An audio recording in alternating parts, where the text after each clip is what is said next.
Do you ever wonder why you sometimes wake up feeling more rested after just 6 hours of sleep as opposed to 8? That's because the quality of your sleep is actually more important than the quantity. Now don't get me wrong, getting sufficient quantity of sleep helps ensure that you're going to have the right quality, but quality is really determined by the number of sleep cycles you go through and the stages of sleep within those cycles. So let's get into sleep cycles and sleep stages. Now each sleep cycle lasts about an hour and a half to 2 hours, and within each cycle you go through 4 stages of sleep.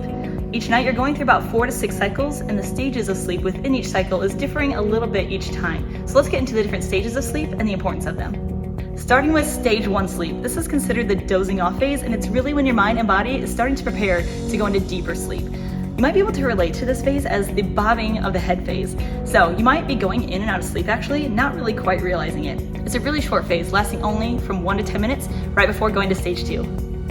Now we're into stage 2 of sleep. This is considered the relaxation phase, and we are officially asleep at this point, but we can still be woken up pretty easily. During this phase, as we are really preparing for deeper sleep, our body temperature is lowering, our brain waves are slowing, our blood pressure is lowering, and our muscles are going in between muscle tone and muscle relaxation. Next, we have transitioned into the deep sleep phase, or stage 3. This stage is really emphasizing body restoration as our muscles are completely relaxed, almost to the point of muscle paralysis.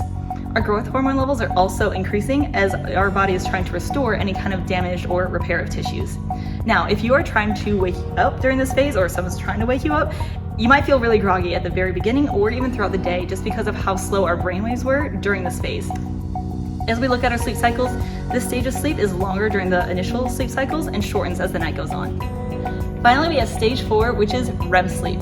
REM stands for rapid eye movement. So this is the stage where our muscles start to kind of wake up a little bit more again. Our brainwaves start to really increase, which is the phase that you have a lot of vivid dreaming going on. With all this brain activity that's going on, we are really restoring our brain and mental processes. It's this phase that we have a lot more long-term memory storage, and it's going to lend to better creativity the next day and over the long term. REM sleep is going to be shorter in those initial cycles of sleep and get longer as the night goes on. Now that you know each of the sleep stages and their importance, you might see why it's not just about the hours of sleep you're getting, but that you're making it through the cycles of sleep so you go through each stage sufficiently. Each person has their own unique sleep needs, but adults should generally shoot for 7 to 9 hours to make sure they're making it through about 4 to 6 sleep cycles.